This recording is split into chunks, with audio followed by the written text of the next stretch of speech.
Olá, seja muito bem-vinda a mais um estudo da lição da Escola Sabatina com elas. Essa semana nós estudamos sobre o santuário na Nova Aliança e é sobre isso que nós vamos conversar durante este estudo. Aproveita, convide as suas amigas, convide os seus amigos, compartilhe esse link, participe do chat e é um prazer muito grande estar com você aqui nesta noite, nesta manhã ou nessa tarde, a depender do horário que você está assistindo a gente. Querido Jesus, muito obrigada, Senhor, por mais uma oportunidade que temos de estarmos aqui para estudarmos a sua palavra.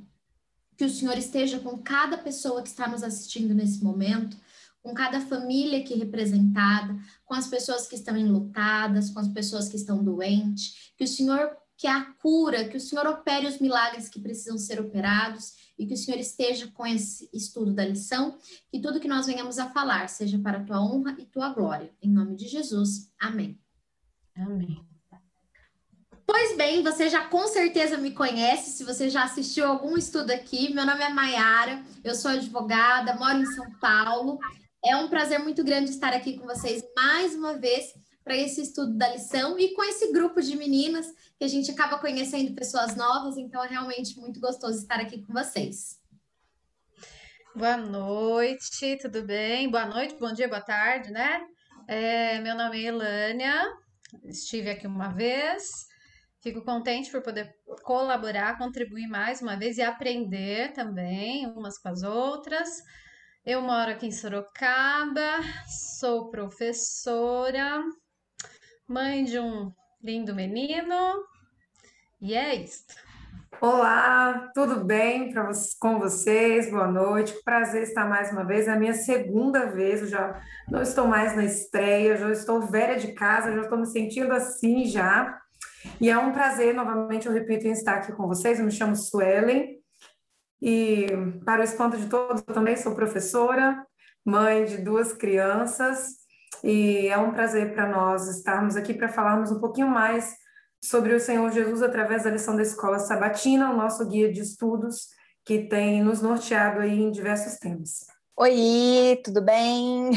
Meu nome é Liana, eu sou jornalista, falo de Campo Grande, Mato Grosso do Sul.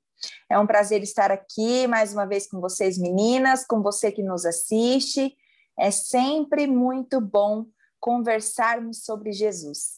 Que você possa aproveitar bastante esse momento aqui conosco, que esse bate-papo seja bem interessante para você e possa agregar de alguma maneira a sua vida. Olá a todos, é muito bom estar aqui. É a minha primeira vez participando aqui com vocês. Meu nome é Milena, eu sou da cidade de Sorocaba, também sou professora no Colégio Adventista. Tenho dois meninos também, lindos, paixões da minha vida. E estou muito feliz por estar aqui com vocês. Eu acho que vai ser assim muito bom nós compartilharmos os comentários, os versículos bíblicos e que todos, né, compartilhem junto com a gente também. Que legal, que legal. Para começar, vamos então pelo verso para memorizar, que está lá em Hebreus 9, o versículo 15, capítulo 9, versículo 15, que diz assim: por isso mesmo, ele é o mediador da nova aliança, a fim de que os que foram chamados recebam a promessa da herança eterna. Na semana passada nós já falamos sobre a nova aliança e diferenciamos a nova da velha, ou em que lugar nós estamos nessa cronologia toda. E hoje nós vamos falar sobre o santuário nesse contexto todo da nova aliança. E quando a gente começa ali o estudo já logo na lição de sábado, tem uma ilustração que eu gostei bastante, que conta de um homem que estava andando na rua e alguém o perguntou, correu até ele e perguntou: você é o Frank? E ele disse: sim, mas eu não te conheço. E aí a outra pessoa responde: não me conhece mesmo, mas eu conheço o seu irmão muito bem. E o seu jeito, a forma como você anda, como você parece, é muito parecida com ele. Como ele já tinha dito que tinha um irmão, eu pensei que só podia ser você mesmo. E aí eu fiquei pensando nessa história que ela revela, né? A lição traz pra gente como ela revela essa questão do santuário. Quando teve o santuário na terra e o santuário celestial, que é realmente uma coisa trazendo ali a outra de uma forma que a gente pudesse ter essa visão. E também isso me fez pensar por um outro lado, já até fugindo um pouquinho do tema, né? Essa questão de que às vezes as pessoas que estão próximas a nós, a gente sempre fala isso aqui, talvez nunca tenham a oportunidade de frequentar uma igreja, mas elas podem conhecer Jesus através da gente, né? Através do nosso comportamento, através da forma que a gente se porta, que a gente faz o bem para outras pessoas. Então, foi um pontinho que essa história me fez pensar, que eu quis trazer para vocês também, pode ser relevante. Eu achei interessante essa analogia, né, essa pequena história do início do nosso guia de estudo, porque ele traz esse paralelo daquilo que serve de exemplo, daquilo que serve de lembrança para algo que não é propriamente um objeto da história. Então, traduzindo, né, o que eu acabei de dizer, assim como o personagem da história lembrava o irmão dele, o santuário que foi construído nos tempos passados, né, no antigo Israel, antes da vinda, do nascimento e da morte de Jesus, aponta, nos lembra um modelo superior, né, um santuário maior e um sacrifício maior, né? Esse paralelo, ele é muito importante. Eu sou particularmente muito apaixonada por todos os significados que o santuário terreno no antigo Israel traz, né? Todos os significados que o antigo santuário nos traz. São lições e são prenúncios, anúncios de um trabalho magnífico que o nosso Cristo estava disposto a fazer e de fato fez, né? Então realmente é um modelo. O santuário terreno, ele nos anuncia o santuário celestial, e as coisas que aconteciam ali também nos mostravam, nos davam ali um prenúncio do que aconteceria no futuro, quando Jesus se entregasse, a partir do momento que Jesus se entregasse por nós, né, em nosso lugar. A lição de sábado, ela ainda traz uma frase que fala que essas sombras, né, essa sombra, né, do real é suficiente para revelar o que nós precisamos fazer. E eu estava imaginando assim, por exemplo, né, quando sei lá, um arquiteto vai fazer um projeto, ele faz ali o rascunho dele, né, como se fosse uma sombra realmente. E é assim, para aquele que é leigo, olhar aquele rascunho, você não enxerga o projeto pronto, né? Mas já a questão do santuário como uma sombra tem uma coisa assim tão especial que, apesar de ser só uma sombra, ele revela o sacrifício de Cristo, né? Revela o plano da salvação de uma forma tão clara que só a sombra, apesar da nossa incapacidade de compreender todas as coisas de Deus, né? Todos os mistérios de Deus, na sua infinita bondade e misericórdia, só com essa sombra, né? Nós conseguimos compreender qual é o plano da salvação para a nossa vida, para a vida de cada um, né?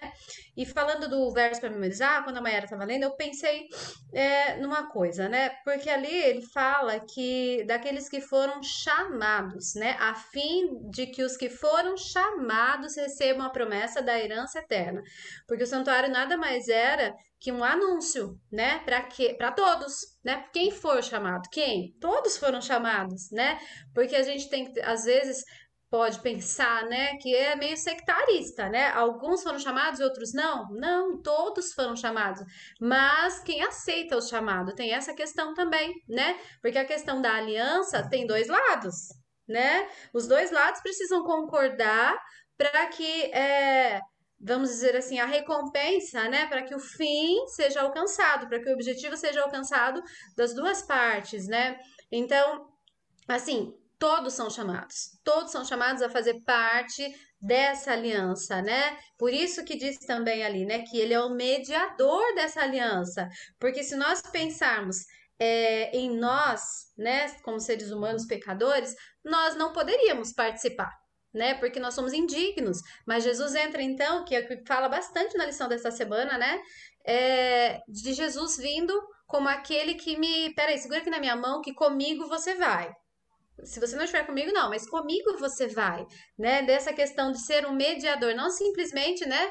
A Mayara deve entender melhor essa questão de advogar por alguém ali, de ser um intermediário numa situação. Mas com Jesus é diferente, né? É só segurar na mão dele que é garantido. Porque, infelizmente, né, Mayara? Nem todas as causas são ganhas.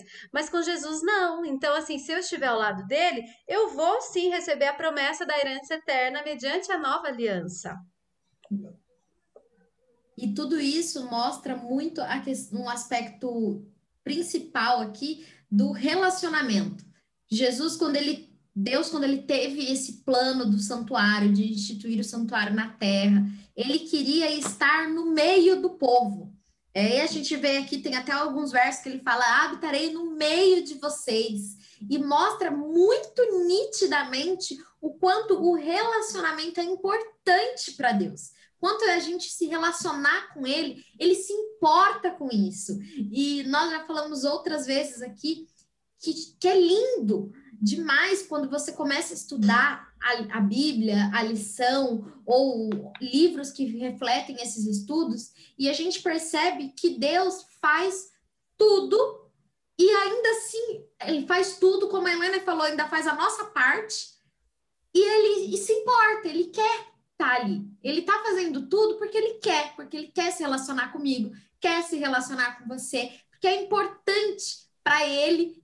Na verdade, é importante para a gente, né? Mas ele se importa com isso também. Eu acho interessante, Mi, vou te dar a vez porque é a sua primeira. Pode ir. Não, pode ir. Eu acho interessante quando fala do santuário terrestre, é que o Guia de Estudos ele traz para a gente a ideia de que isso foi um reforço no relacionamento do povo de Israel com Deus. Eles viam o santuário ali, eles visualizavam os sacrifícios, viam todos os momentos os animaizinhos serem arrastados para sofrerem uma culpa que eles não tinham nada a ver, estavam lá pastando felizes da vida, e de repente, vem cá, eu pequei aqui e você vai me ajudar nessa questão. Então, eles viam aquilo, aquela rotina, se tornou parte da vivência do povo. E todas as vezes que eles viam aquilo, eles podiam, então, entender que o pecado deles era algo que trazia dor a um inocente. Trazia dor a um animal que não tinha nada a ver com a situação e que não estava presente no momento do ato pecaminoso, mas que estava pagando por ele. Então, eu acredito que nesse momento, Deus traz a ideia de uma relação: olha, eu não tenho culpa das suas ações, eu não tenho culpa das suas escolhas, eu não tenho culpa das vezes que você me vira as costas, que você diz não para mim, mas ainda assim eu quero mostrar para você o que eu vou fazer por você. Então eu acredito que quando ele coloca o santuário, é mais uma oportunidade de entrelaçar o relacionamento com o povo. Eu falo que quando a gente está namorando, a gente pode trazer isso para uma vivência ali de relacionamento. Quando a gente está namorando, a gente briga, cada um vai para sua casa, se acalma e as coisas passam. E depois é como se nada tivesse acontecido, vai rolar ali uma famosa DR, mas as coisas vão ficar amenizadas.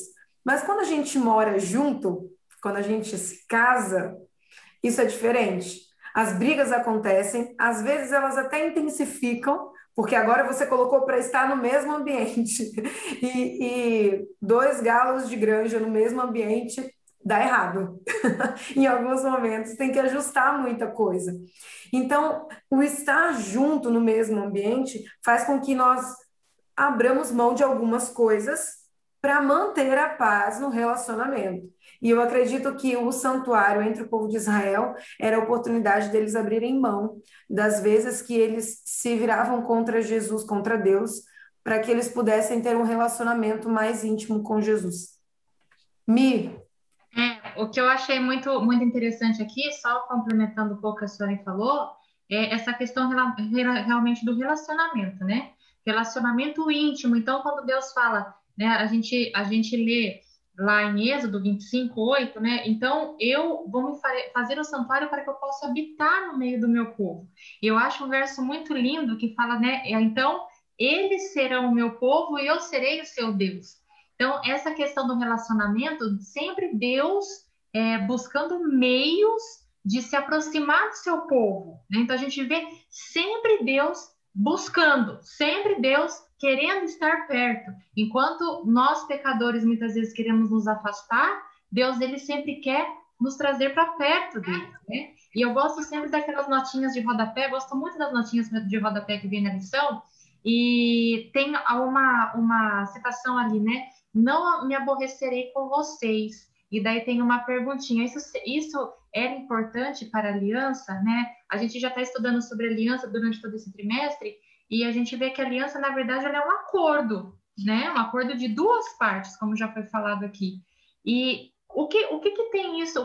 Qual é a importância disso? A importância é que, mesmo eu, como pecadora, quebrando essa aliança, não fazendo a minha parte no acordo, Deus sempre está interessado em fazer a parte dele e renovar essa aliança. Então, isso, assim, é uma esperança para a gente, né? Porque a gente sabe que a gente vai pecar. Mas a promessa aqui de Deus, que não me aborrecerei com vocês, não é que a gente não vai pecar, mas é que ele vai entender, né, que ele está nos buscando para fazer de novo a renovação da aliança. Então, isso eu acho que é uma grande esperança para a gente. É uma coisa, outra coisa que eu acho interessante é que o povo, na verdade, eles sabiam o povo sabia que Deus estava com eles.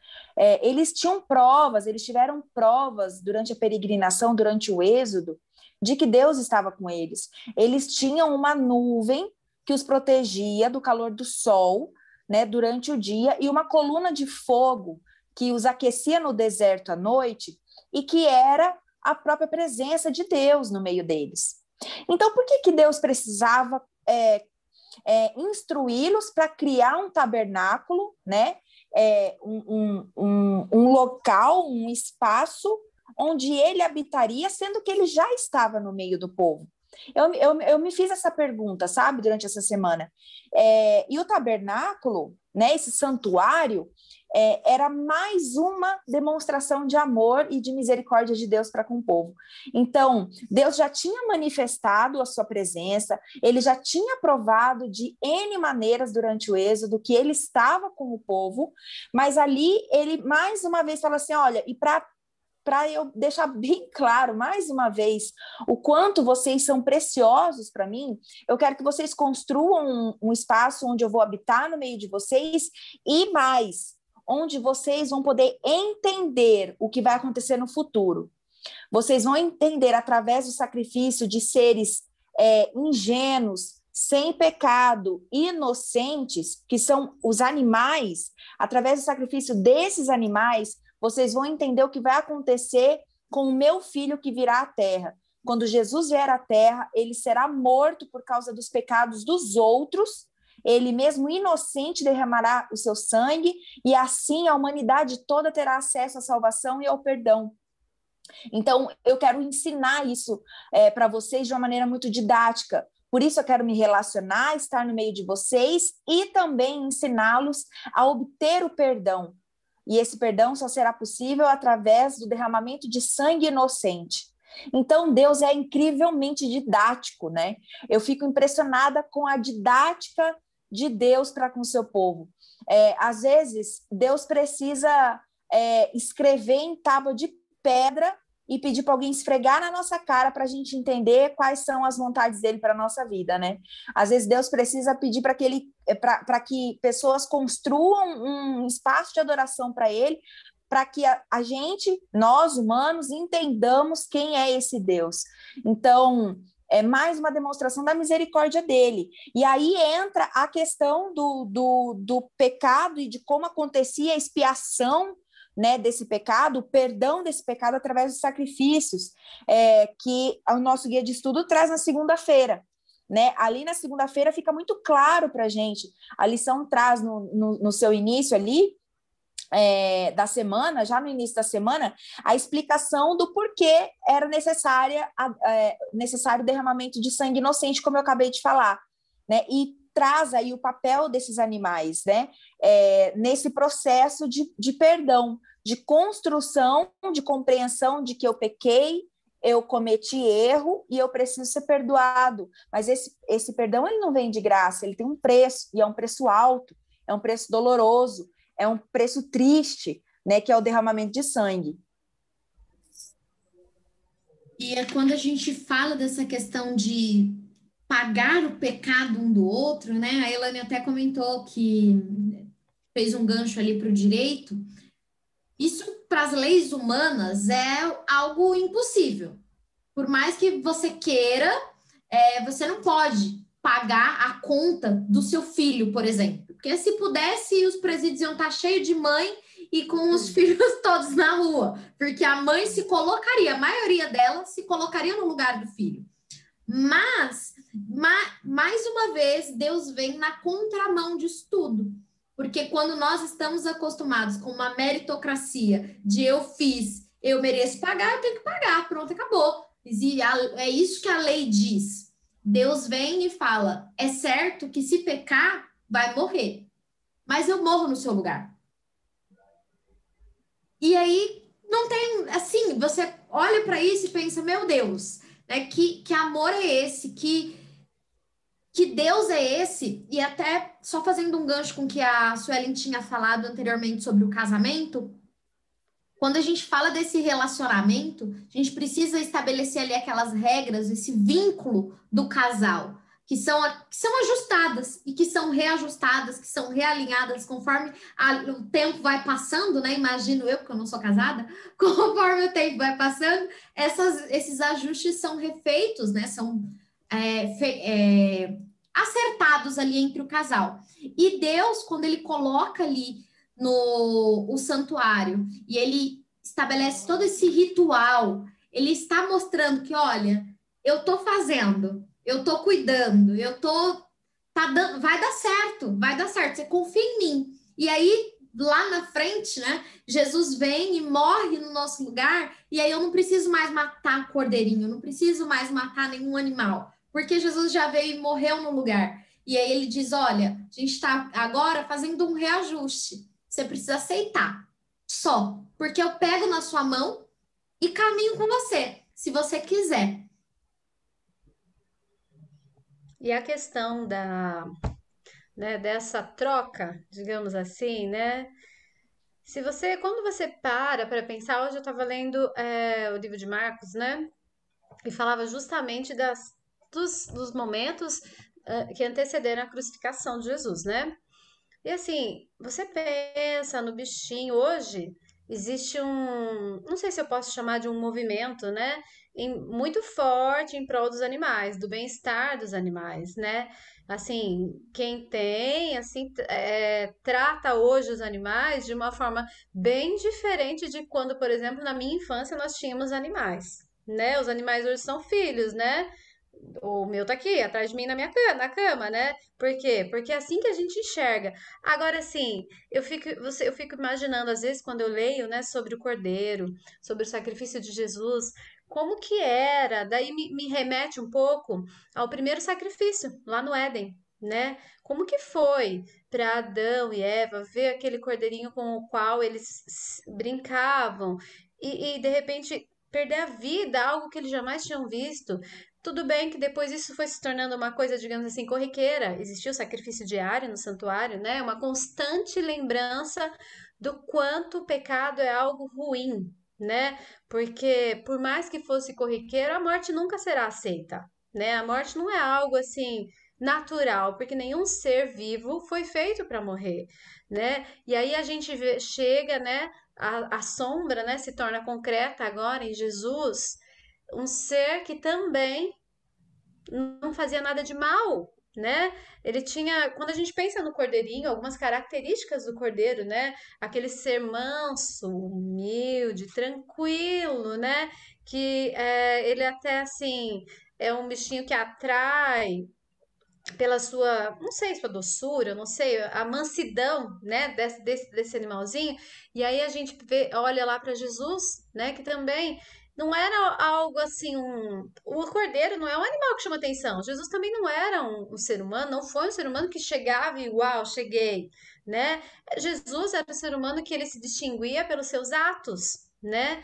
E aí ele vai lá e aceita todo aquele sofrimento, porque quando você começa a pensar em todo o sofrimento que Jesus passou, eu acho, não sei, me arrisco a dizer que eu acho que nenhuma mãe passaria por todo o sofrimento que Jesus passou pelo seu filho.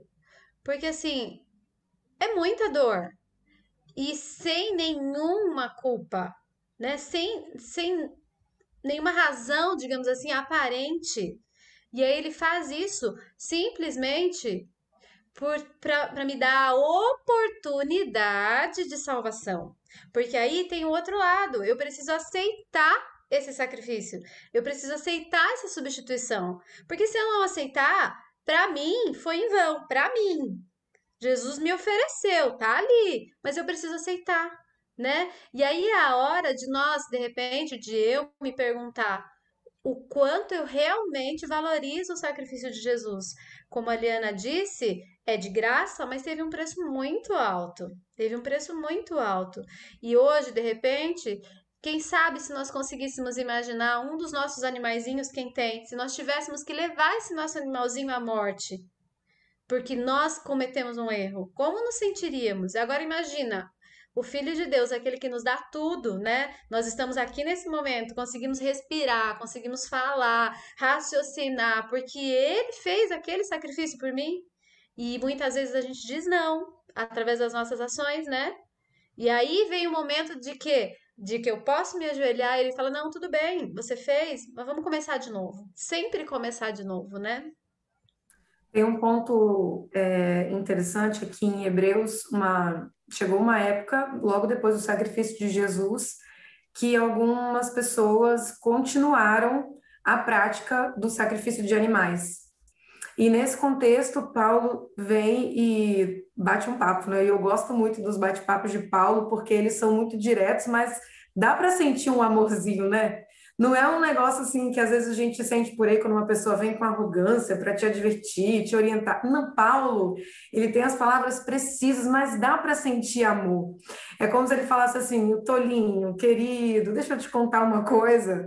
Eu me converti um pouco depois de você, mas eu já entendi uma coisa que você ainda está lerdando para poder entender. Então eu vou te explicar. E eu gosto disso em Paulo. E aí ele diz para as pessoas aqui em Hebreus 10:4, ele fala assim: pois é impossível que o sangue de touros e bodes remova pecados. Eu acho importante isso porque isso nos remete a uma ideia de que era total simbolismo o santuário terrestre, porque nada do que estava acontecendo ali salvava. A intercessão que acontecia através dos sacerdotes, ela acontecia porque Cristo pedia, Deus pediu que fosse daquela forma para exemplificar a entrega de Cristo. Mas o que eu quero ir além no meu comentário é que diz aqui no verso 8 do capítulo 10 de Hebreus que o sacrifício, a entrega de animais, nunca foi algo que agradasse a Deus. Mas automaticamente a gente pensa, não agradava ao Senhor, mas foi Ele que pediu para ser feito. Mas o fato dele pedir não quer dizer que seja de fato aquilo que ele gostaria que acontecesse. Mas existem algumas ações de Jesus por nós e para nós, para nos orientar, para nos direcionar, que ele não gostaria que acontecesse, mas ele permite que aconteça para que nós possamos ter os nossos olhos abertos. Mas ele tem tudo na sua mão, o controle está no Senhor. E ele tem um plano a longo prazo para todas as coisas que ele nos pede. E para isso aqui não foi diferente. Ele pede o sacrifício de animais pela intercessão do povo, só que aqui no verso 11 diz: o sacerdote se apresenta todos os dias para realizar os sacrifícios sagrados e oferece repetidamente os mesmos sacrifícios e que eles nunca podem remover pecados. Agora, isso é o ponto crucial e eu quero fechar o meu comentário com isso. O verso 12 diz: o nosso sumo sacerdote, porém, ofereceu a si mesmo como o único sacrifício pelos pecados, e esse sacrifício é válido para sempre. Então sentou-se no lugar de honra à direita de Deus, e ali aguarda até que todos os seus inimigos sejam humilhados e postos debaixo de seus pés. Porque mediante essa única oferta, ele tornou perfeitos para sempre os que estão sendo santificados em Cristo Jesus. Eu não sei se você sente, mas eu sinto meu braço subir os pelos, porque me arrepia ouvir isso, me arrepia ler isso. Sabe, aquele povo todos os dias tinha que fazer a mesma coisa e não resultava em nada. Mas Cristo vem, termina de uma vez por todas com os sacrifícios de animais e por uma única vez. E o melhor de tudo é que o sangue dele é válido eternamente. Agora o sangue de Jesus está valendo para mim. Amanhã o sangue de Jesus vai continuar valendo para mim. E se Deus me permitir estar viva nos próximos 10, 15, 20 anos, o sangue de Jesus ainda será válido pela expiação dos meus pecados. Gente, isso é incrível. Isso é incrível. Deus salvou os animaizinhos e nos salvou também. E nos salvou também, e Ele nos salva diariamente. O sacrifício, ele era feito diariamente, porque o povo pecava diariamente. E às vezes eu fico pensando assim, não sei se você chega nessa linha de raciocínio de medo, porque isso me dá medo. Quantos animais eu teria que sacrificar por dia se eu tivesse que fazer o sacrifício de um animal a cada pecado que eu cometo, ou no fim da tarde, ou no começo do dia? Eram muitos animais, não daria conta, nem que eu tivesse uma criação. Então Jesus vem e diz assim: Suelen, minha filha, eu vou te ajudar, tá? Nada de animaizinhos. Eu vou valer para você enquanto você viver, enquanto você tiver fôlego de vida, que entre parênteses é Ele mesmo quem me dá. Enquanto você viver, eu vou estar intercedendo no santuário celestial por você. Não são humanos que intercedem, é o próprio Jesus. E a entrega dele também foi por ele mesmo. O animalzinho era levado, ele não. Ele se entrega porque ele é tudo. Ele é o animal, o simbolismo do animal, ele é o intercessor, ele é o mediador e ele é aquele que vai validar o sacrifício, porque os animais que eram mortos, eles só tinham validade se o sacerdote pegasse aquilo e aspergisse o sangue lá dentro do santuário. Ele morre na cruz, ele vai ao Pai, apresenta o sacrifício e continua intercedendo por nós. Eu me emociono de verdade de pensar que ele é para sempre o meu sumo sacerdote de forma particular, só meu. Eu estendo para você também. E o que eu acho muito lindo também, pegando um gancho disso que a Suelen falou, Liana, desculpa, cortei você. Por favor, pode falar. Ellen White fala, né, em O Desejado de Todas as Nações, que nós deveríamos, ela fala, seria bom, né, fazer-nos-ia bem se nós meditássemos pelo menos 1 hora do nosso dia no sacrifício de Jesus.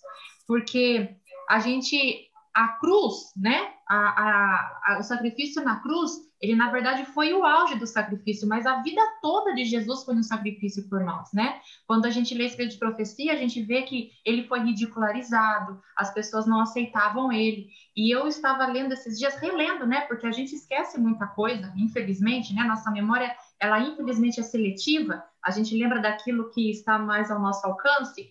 E por isso que é bom a gente sempre reler, né? E eu estava relendo esses dias, essa semana, na verdade, e Ellen White diz que em todos os momentos que Jesus ele foi ridicularizado, as pessoas tiravam sarro dele e tal, em nenhum momento, nenhum olhar de reprovação ele proferiu para essas pessoas. Porque no momento em que ele olhasse com raiva, ou que ele olhasse, ou que ele falasse alguma coisa em defesa dele mesmo, ele já não serviria como sacrifício perfeito para nós. E aí eu fico pensando nisso, né? Quantos de nós, a gente muitas vezes engole os famosos sapos, né? Vou engolir um sapo. A gente engole um, engole dois, no terceiro a gente já não está engolindo mais, né?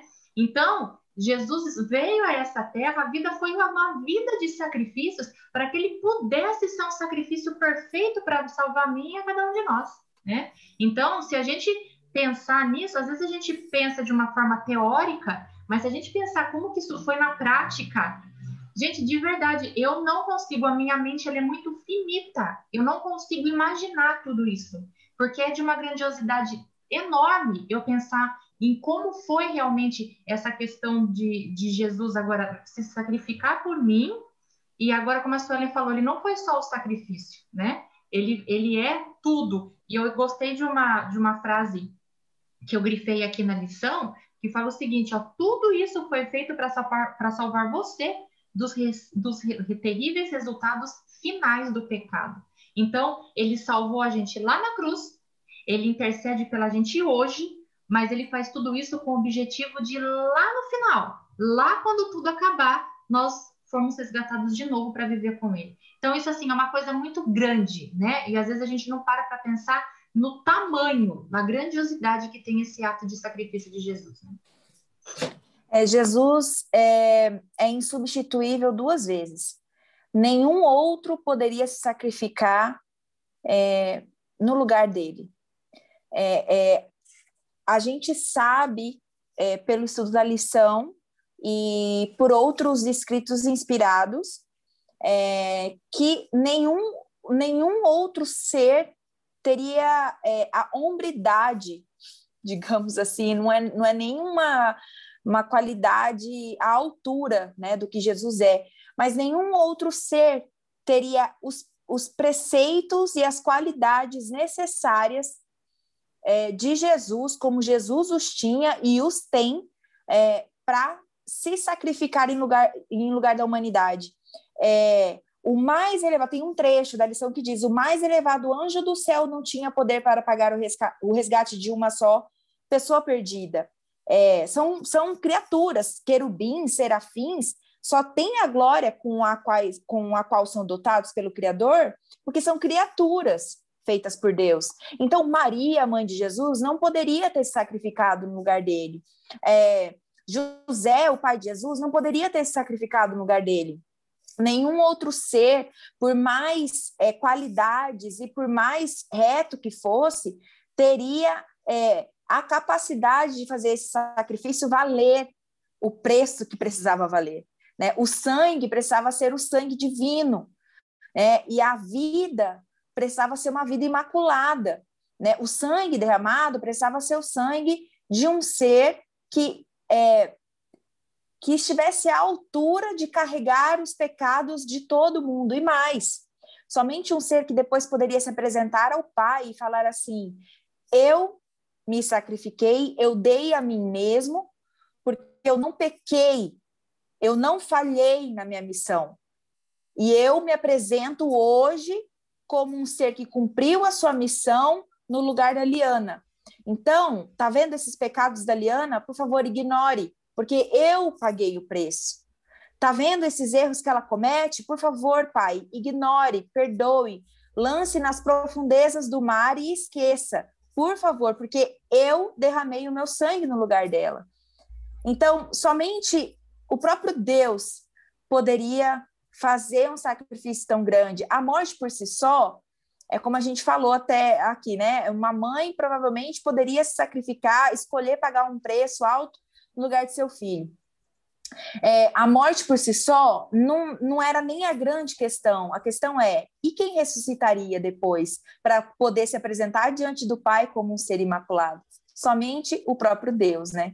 Então, essa é a força do sacrifício e do papel do sumo sacerdote, que hoje está lá intercedendo por nós diante do Pai, pedindo para que ele esqueça os nossos pecados, porque ele pagou o preço em nosso lugar, né?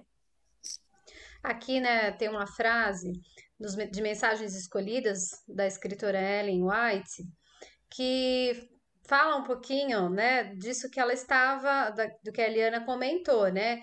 Por que Jesus? Por que só podia ser Jesus? Por que não podia ser um anjo, né? Por quê?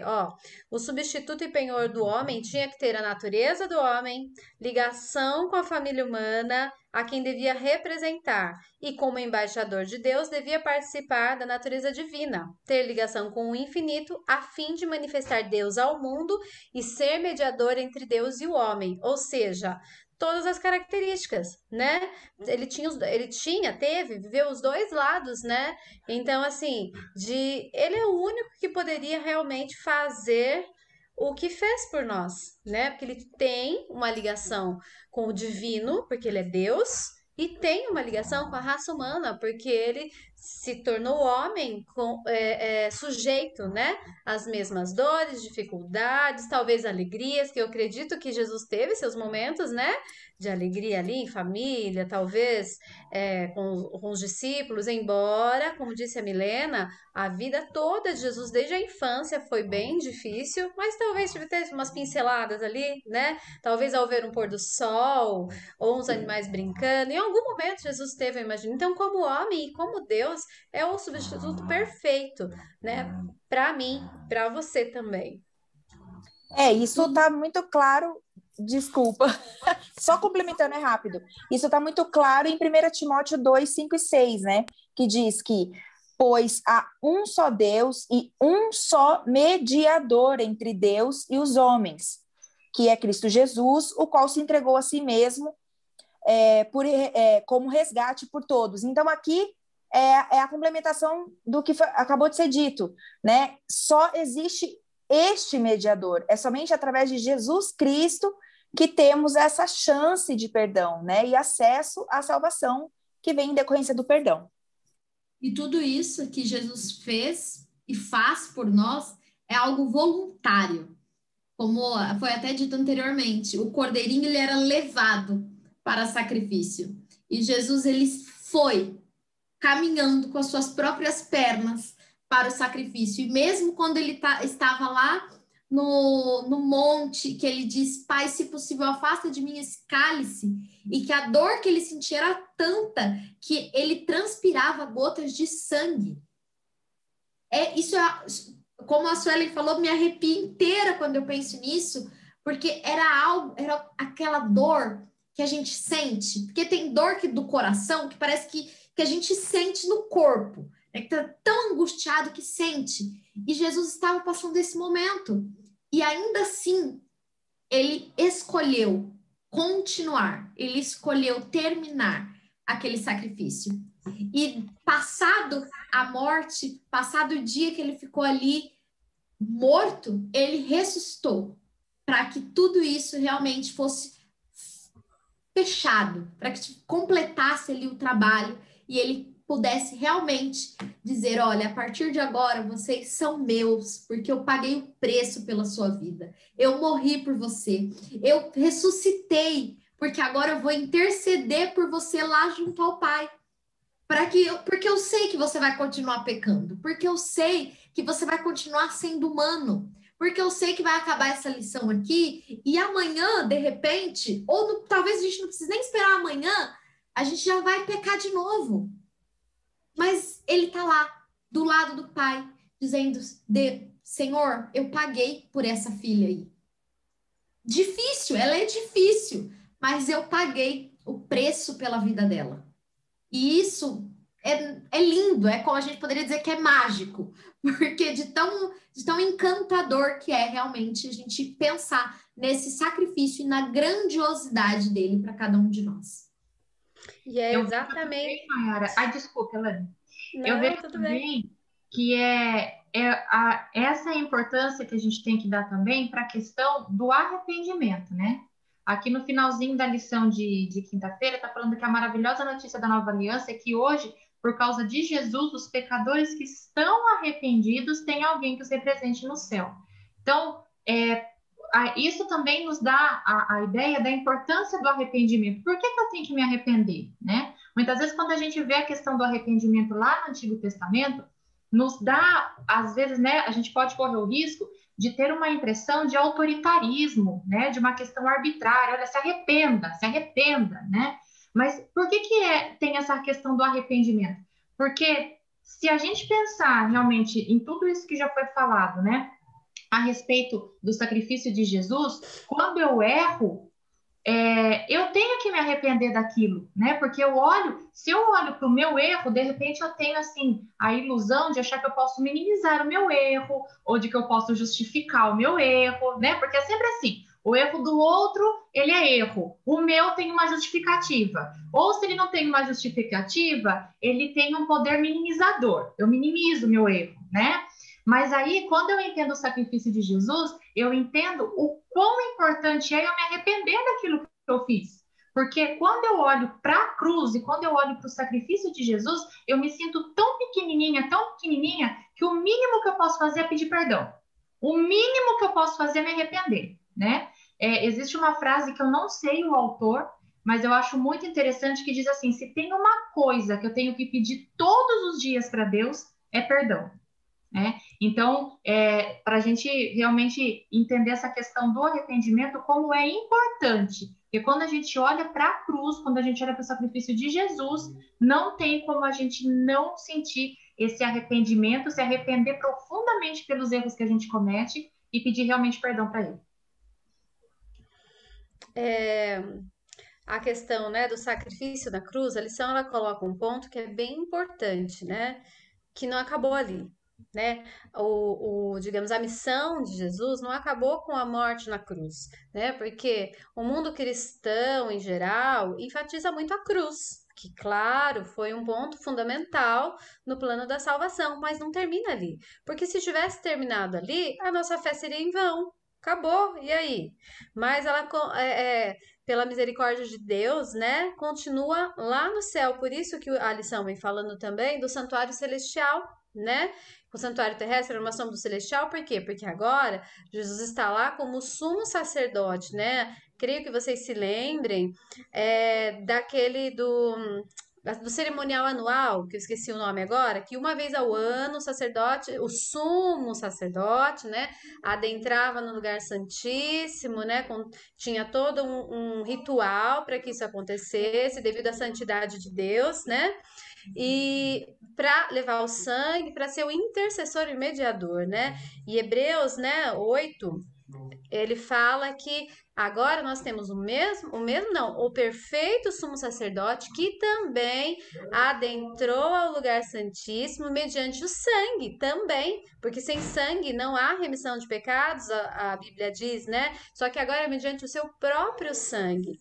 E aí há um diferencial também, né? Porque o sumo sacerdote, enquanto ser humano, era pecador, ele sentia o pecado do jeito dele, né? Do pecado dele, da vivência dele. Jesus não, como ele viveu ser humano, ele é capaz de interceder por nós porque ele sentiu as dores do ser humano. Quando ele estava em agonia no Getsemane, né, a pena inspirada, Ellen White comenta, e nós sabemos, né, a Bíblia também diz que ele carregou a culpa pelo pecado de todo mundo, de toda a humanidade, né? Então, ou seja, eu e você, quando nós cometemos algum pecado, algum erro, e sabe, vem aquela culpa, aquilo que, nossa, eu não acredito que eu fiz isso, a gente fica com aquele senso assim de culpa terrível. Agora imagina Jesus carregar esse senso de culpa de todo mundo, né? De toda a humanidade. Não é à toa que ele gotejou sangue mesmo pelos poros, né? Então assim, e isso também para nos dar alento, talvez, em saber que esse Jesus que conhece a minha dor individual, o que eu sinto quando eu peco, ele tá lá para interceder por mim, porque ele sabe do que ele tá falando. Ele não tá falando de uma coisa que ele leu, do que falaram para ele. Ele tá vivendo ali, intercedendo por mim, por algo que ele também sentiu, por algo que ele também viveu. Então, assim, o relacionamento com esse sumo sacerdote, com esse mediador, com esse intercessor, é totalmente pessoal, né? É totalmente pessoal, porque ele me conhece como eu sou exatamente, né? Como você é exatamente. E essa é assim, é um privilégio. Quem nos conhece tão bem assim? Nem aqueles que moram juntinho com a gente a vida inteira nos conhece totalmente. A gente tem os nossos cantinhos aqui que só nós, né, e o próprio Deus conhece, e é por esses também que ele vai interceder por nós.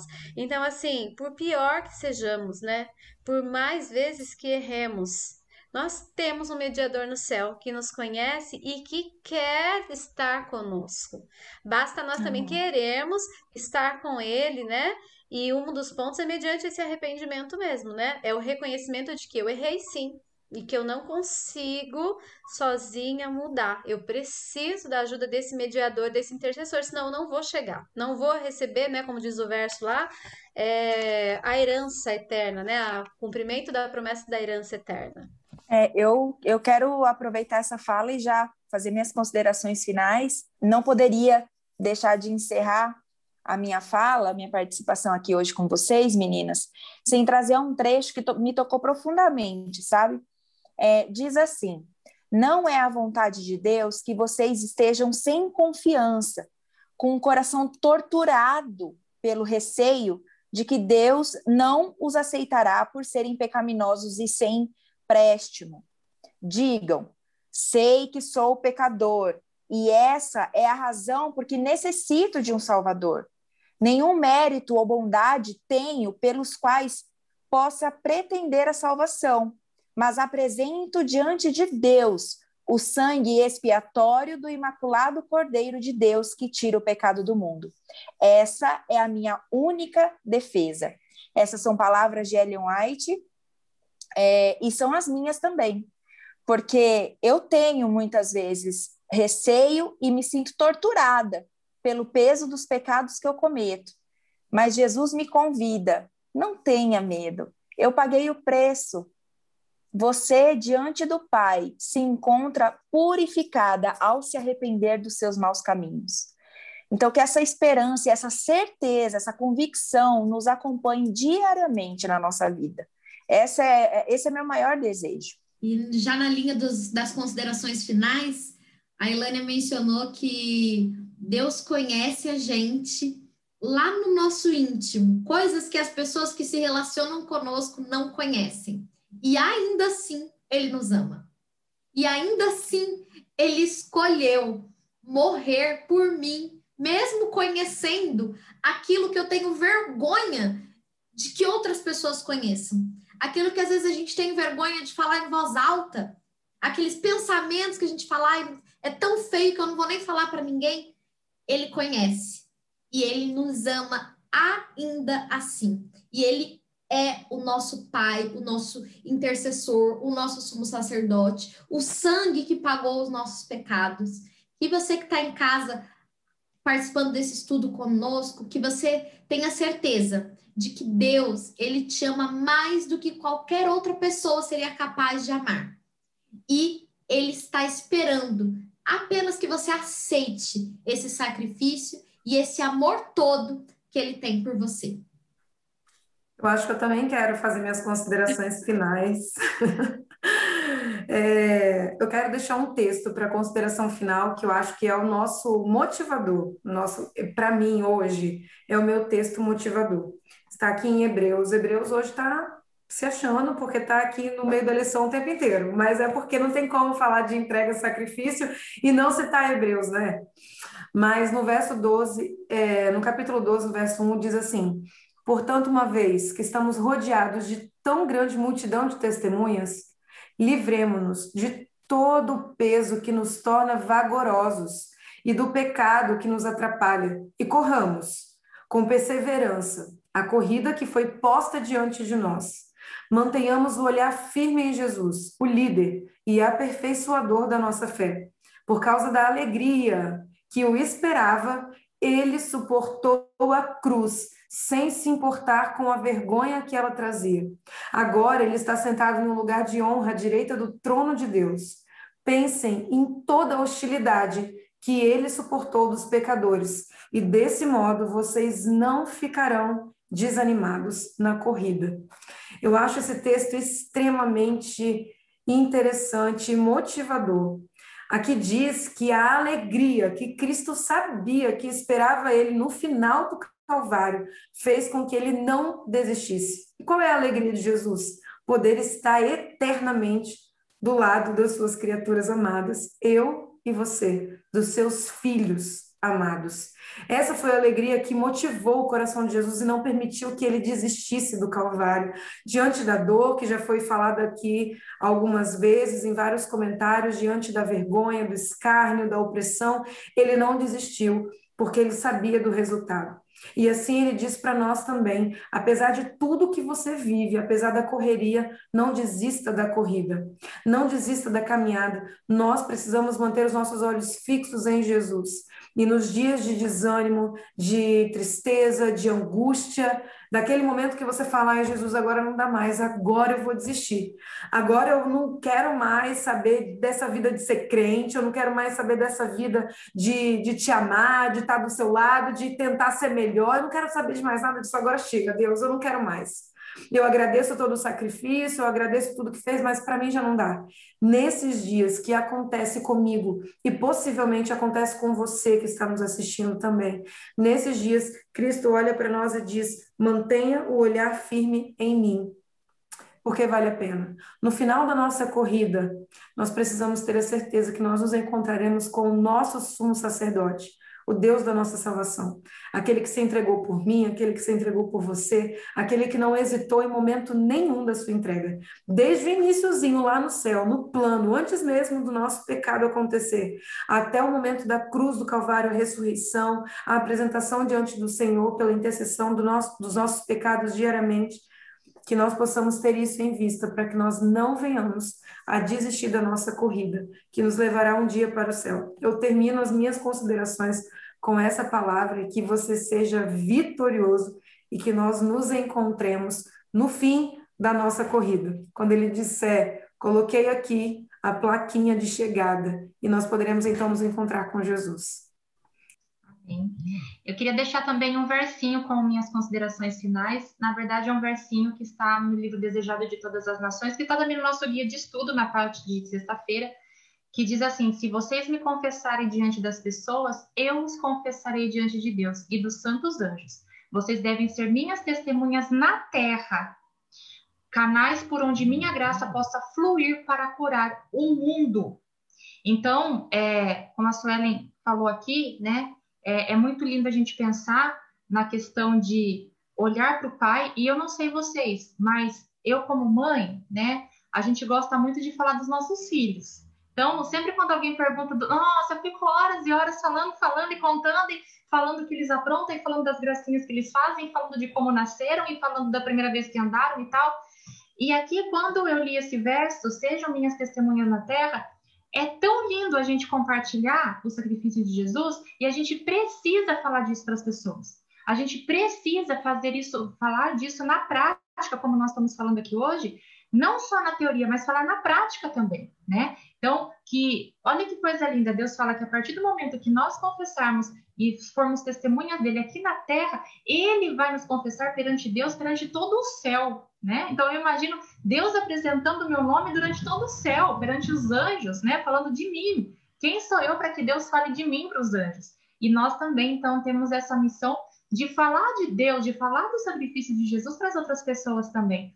Tem pessoas que sabem, tem pessoas que não sabem, tem pessoas que se esqueceram, e tem pessoas que estão passando por momentos tão difíceis, como a Suelen colocou aqui, tão cansadas, tão esgotadas, que às vezes, mesmo elas sabendo, a gente precisa ir lá e falar para que elas possam ali ter um fôlego de vida de novo, para que elas possam ter um fôlego de esperança e relembrar do sacrifício que Jesus fez por elas. Então, que Deus nos use, que Deus nos capacite para que, além de nós aplicarmos na nossa vida, que a gente possa também ser bênção para as outras pessoas, levando a palavra de Deus e levando essa maravilhosa notícia de que Jesus foi um sacrifício e que, como foi falado aqui, não acabou, ainda não acabou. A melhor parte da nossa história ainda está por vir. E a única frase que eu quero deixar aqui, né, já que todo mundo deixou uma frase, que diz assim, que o Pai não vê o caráter falho, mas olha para vocês revestidos da minha perfeição. Então, quando Deus nos olha, ele nos olha mediante o sacrifício de Jesus, mediante os olhos de Jesus. E essa é a nossa esperança, né? O plano total, né? O objetivo do plano da salvação é esse, né? Fazer com que Deus nos olhe como ele olha para Jesus. Que Deus nos ajude para que nós consigamos alcançar o ideal de Deus para a nossa vida, com a graça dele, com o auxílio, com a santa misericórdia dele também. Vamos orar? Paizinho do céu, nós te agradecemos, Senhor, porque o Senhor um dia decidiu nos resgatar. E nós te pedimos que nos ajude a enxergá-lo como um pai de amor e não como um juiz, como aquele que quer segurar a nossa mão e não nos punir. Por favor, Pai, abençoa cada um que tiver contato com a tua palavra, que possa realmente se entregar a ti. Em nome de Jesus, amém. Que bom que você chegou até aqui nesse estudo. Nós te esperamos na próxima semana. Se você ficou com alguma dúvida, pode colocar aqui nos comentários que nós teremos o prazer de te responder. Se você quiser que a gente ore por algum motivo especial, também pode colocar aí o seu pedido nos comentários, que nós iremos orar por você e pela sua família. Te esperamos na próxima. Tchau, tchau!